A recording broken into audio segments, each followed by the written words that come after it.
എപ്പിസോഡിന്റെ opening സീനില് ഇപ്പൊ സാക്കുര ആവട്ടെ കുത്തുകൊണ്ട് വീണ് കിടക്കാണ്. അവള് വേദന കടിച്ചു പിടിച്ച് ഇപ്പൊ ഗ്രാൻമയോട് ചോദിക്കും, ഗ്രാൻമ ഗ്രാൻമ സേഫ് അല്ലേ? ഗ്രാൻമ ആവട്ടെ ഇപ്പൊ പേടിച്ച് വിറച്ച് സാക്കുറയെ നോക്കി നിൽക്കും. ഗ്രാൻമ ഒരുപാട് വിഷമത്തില് ഇപ്പൊ സാക്കുറയെ നോക്കുമ്പോ സാസുരി ആവട്ടെ അവൻ ഒരുപാട് ഹാപ്പി ആയിട്ട് ഇപ്പൊ ചിരിച്ചുകൊണ്ട് നിൽക്കുകയാണ്. ഗ്രാൻമ വണ്ടടിച്ച് ഇപ്പൊ സാസുരിയോട്, നീ മരിച്ചില്ലേ?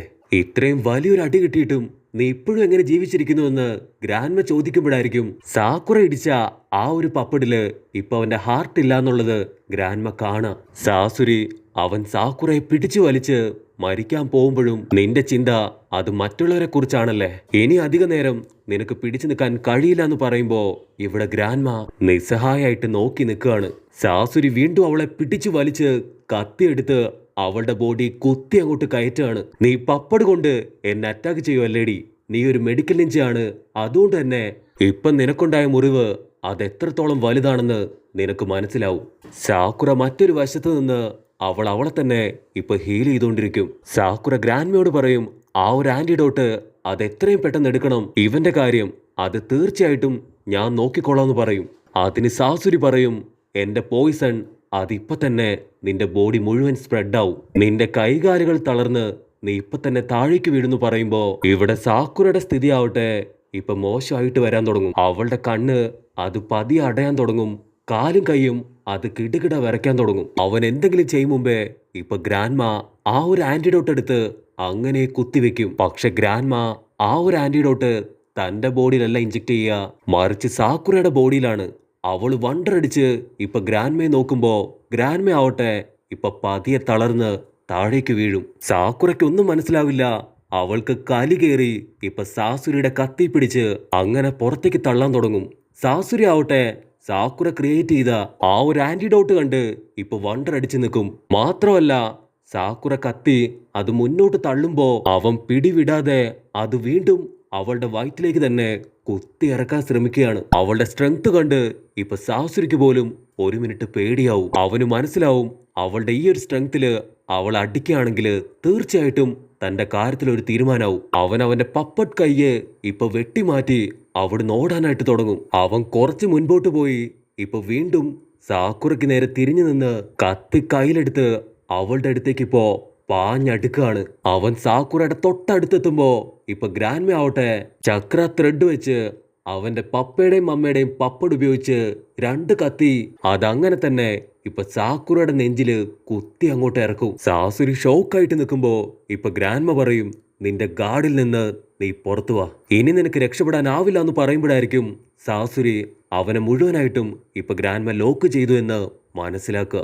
ഗ്രാൻമ അവനെ പിടിച്ചിട്ട് പറയും, ഇനി നിനക്ക് രക്ഷയില്ല, നിന്റെ ഹാർട്ട് അത് ഞാൻ തകർത്ത് കളഞ്ഞു. സാക്കുറ നിന്നെ ഇടിച്ചപ്പോഴും നിന്റെ ഹാർട്ടിന് ഒരു പോറൽ പോലും പറ്റിയില്ല, അതുകൊണ്ടാണ് നീ വീണ്ടും റീജനറേറ്റ് ചെയ്തതെന്ന് എനിക്ക് മനസ്സിലായി.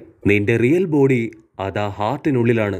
ഇത്രയും നേരവും നീ അത് ഓരോരോ പപ്പടുകളിലേക്ക് മാറ്റിയും മറിച്ചും ഞങ്ങളെ പറ്റിച്ചുകൊണ്ടിരുന്നു. അപ്പൊ അതേ സമയത്ത് ഇപ്പൊ ലോങ് ഷോട്ടില് സാക്കുറ ആവട്ടെ അവളെ ഷിവർ ചെയ്ത് അങ്ങനെ തളർന്നു വീഴാണ്. ഒട്ടനെ ഗ്രാൻമ അവളുടെ അടുത്തേക്ക് ചെന്ന് കത്തി വലിച്ചൂരി അവളെ ഹീൽ ചെയ്യാൻ തുടങ്ങും. അത് കണ്ട് സാസുരി പറയും, നീ എന്തൊക്കെ ചെയ്തിട്ടും ഇനി യാതൊരു പ്രയോജനവുമില്ല, അവൾ ഏതാനും നിമിഷത്തിനുള്ളില് തീർച്ചയായിട്ടും മരിക്കും.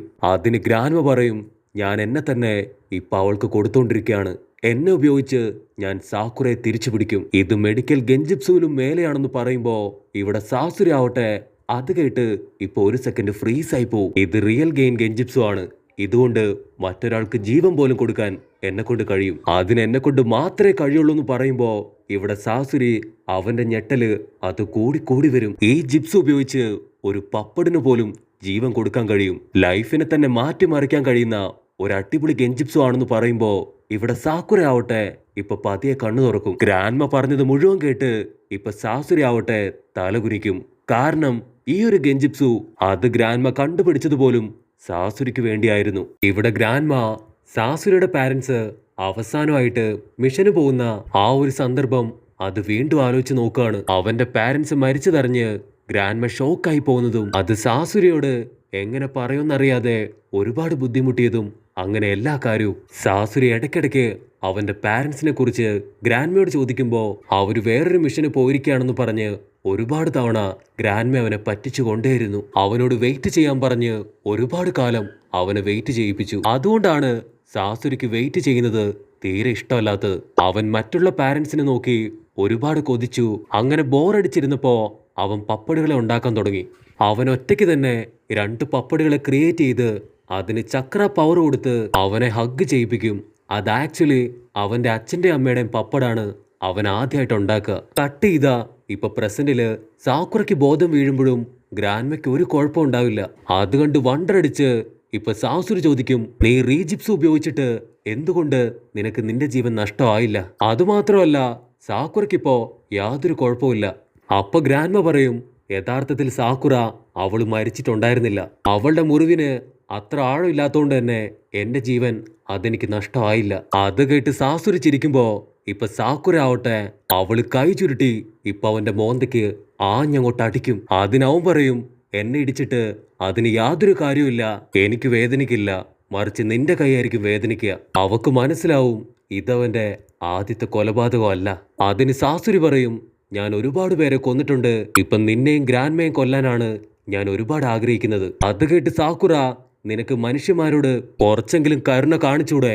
അത് കേട്ട് ഗ്രാൻഡ്മ പറയും, നീ പോത്തിന്റെ ചെവിയില് വേദം ഊതിയിട്ട് യാതൊരു കാര്യമില്ല, അവനൊന്നും മനസ്സിലാക്കാൻ പോകുന്നില്ല എന്ന് പറയുമ്പോ അത് കേട്ട് സാസുരി പറയും, അതിനവൻ പറയും, നിങ്ങൾക്കും ഞാൻ പറയുന്നത് മനസ്സിലാവുന്നില്ല. എന്റെ ഓരോ ബോഡി അത് നിങ്ങൾ നശിപ്പിക്കും തോറും എനിക്ക് പുതിയ പുതിയ ബോഡി ഉണ്ടാക്കാൻ കഴിയും. നിനക്കും പുതിയ ബോഡി വേണമെന്ന് അവനിപ്പോ സാക്കുറയോട് ചോദിക്കും. നിനക്ക് എത്ര ധൈര്യം ഉണ്ടെങ്കിൽ നീ ഇങ്ങനെ സംസാരിക്കുമെന്ന് ഇപ്പൊ സാക്കുറ ചോദിക്കും. അവൻ വീണ്ടും ഇപ്പൊ എന്തൊക്കെയോ പറഞ്ഞ് അവളോട് പറയും, ഇത്രയും നന്നായി ഞാനുമായിട്ട് ഫൈറ്റ് ചെയ്ത നിനക്ക് ഒരു അടിപൊളി സമ്മാനം ഞാൻ തരാൻ പോവാണ്. നിനക്ക് ഒറോച്ചിമാറുവിനെ കുറിച്ചല്ല അറിയണ്ടേ? 10 ദിവസം കഴിഞ്ഞ് നീ ട്രെഞ്ചി ലീഫിൽ പോ. അവിടെ പോയാ തീർച്ചയായിട്ടും നിനക്ക് ആവശ്യമുള്ളത് കിട്ടും. എന്റെ ഒരു സ്പൈ ഒറോച്ചിമാറുവിന്റെ കൂടെ തന്നെ ഉണ്ട്. അവൻ തീർച്ചയായിട്ടും അവിടേക്ക് വരും. നിനക്ക് ആവശ്യമായിട്ടുള്ള ഇൻഫർമേഷൻ തീർച്ചയായിട്ടും അവൻ നിനക്ക് തരുമെന്ന് പറഞ്ഞ് സാസുരി പതിയെ താഴേക്ക് വീണ് ഇപ്പൊ അവൻ യഥാർത്ഥത്തില് അവിടെ മരിച്ചു പോവാണ്. അവൻ മരിച്ചു കിടക്കുമ്പോ അവന്റെ അപ്പുറത്തും ഇപ്പുറത്തും അവന്റെ പാരന്റ്സിന്റെ പപ്പട് അവനെ കെട്ടിപ്പിടിച്ച് കിടക്കും. സാക്കുറ പറയും, ഗ്രാൻഡ്മ നമ്മൾ ജയിച്ചു. അതിന് ഗ്രാൻഡ്മ, ഞാൻ ജയിച്ചിട്ടില്ല, ഞാൻ ഇപ്പോഴാണ് തോറ്റത്. ആക്ച്വലി അവൻ എൻ്റെ ഫൈനൽ മൂവ് അത് കറക്റ്റായിട്ട് കണ്ടിരുന്നു, പക്ഷേ അവനത് ബ്ലോക്ക് ചെയ്തില്ല. ഒരുപക്ഷെ എൻ്റെ കൈ കൊണ്ട് മരിക്കാനായിരിക്കും അവൻ അങ്ങനെ ചെയ്തത്. ഇവിടെ സീൻ ബ്ലാക്ക് ഔട്ട് ചെയ്താ ഇപ്പൊ കുട്ടപ്പനാവട്ടെ കാക്കാഷി മാസ്റ്ററോട് ചോദിക്കും, ഇത്രയും നേരം വെയിറ്റ് ചെയ്തില്ലേ, ഇനിയും പ്ലാൻ അത് വർക്കൗട്ട് ആവില്ലേ? അപ്പൊ ഓൺ ദ സ്പോട്ടില് ഇപ്പൊ കാക്കാഷി മങ്കിക്കു ശരിങ്കം കണ്ണ് അത് ഓപ്പൺ ചെയ്യും. അതുകൊണ്ട് കുട്ടപ്പൻ ഇപ്പൊ പേടിച്ച് നിൽക്കുന്നതോട് കൂടെ ഈ ഒരു എപ്പിസോഡും അവസാനിക്കുന്നു.